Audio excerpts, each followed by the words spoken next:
as Russia unleashed a massive drone and missile barrage throughout Ukraine on Monday, targeting energy infrastructure. Ukraine says it has a new homegrown long-range weapon, the Palianytsia, that will allow it to strike deep into Russia without asking permission from allies.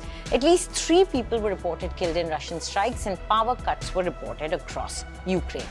With the characteristics of a missile and a drone, the homegrown weapon was created due to urgent necessity, as Russia has dominated the skies since the outbreak of the war in February 2022.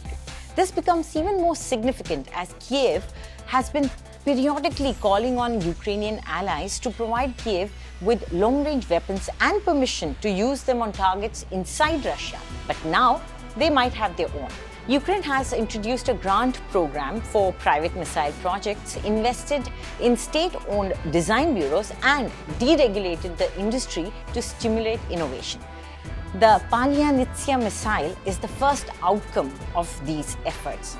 President Volodymyr Zelenskyy confirmed the existence of Palianytsia. The name comes from a type of Ukrainian bread and a word so notoriously difficult to pronounce correctly that it was used to unmask suspected spies early in the war. Zelenskyy calls it a new class of weapon.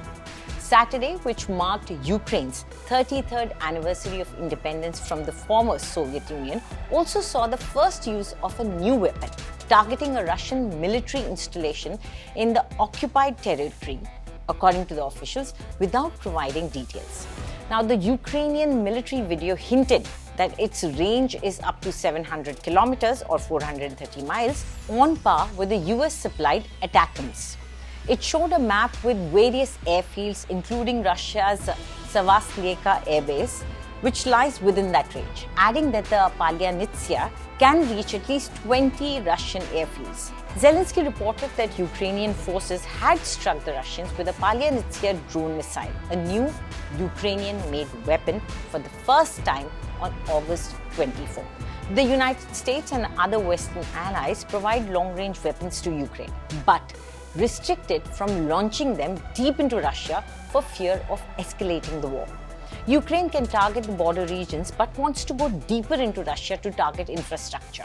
Experts believe Russia was leveraging sanctuary space in deep, rare areas for military infrastructure.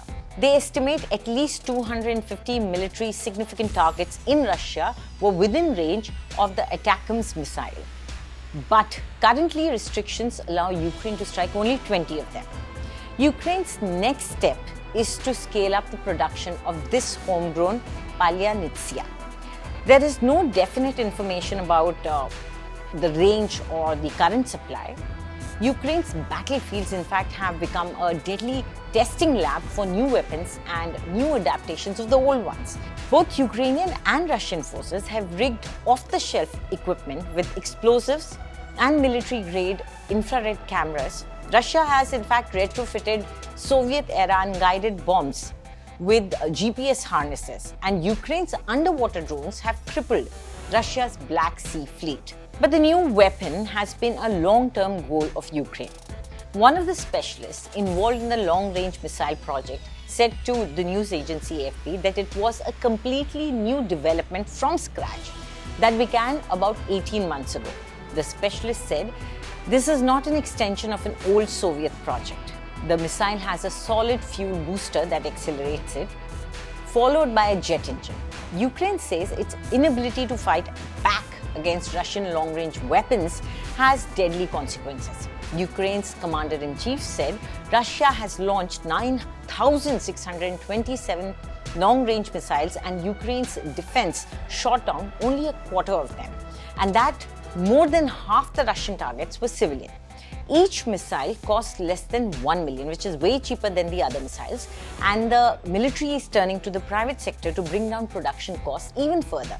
As of this year, private companies have become the main suppliers of drones for the Ukrainian army, including those now striking inside Russia and the underwater ones which have repeatedly struck the Russian Black Sea fleet.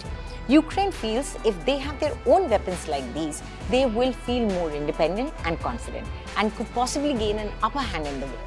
The ability to use long-range weapons opens up the possibility of operating deep behind enemy lines, one of the major handicaps of the Ukrainian army currently. Do tell us what you think about this video in the comment section, and for more news updates, subscribe to India Today.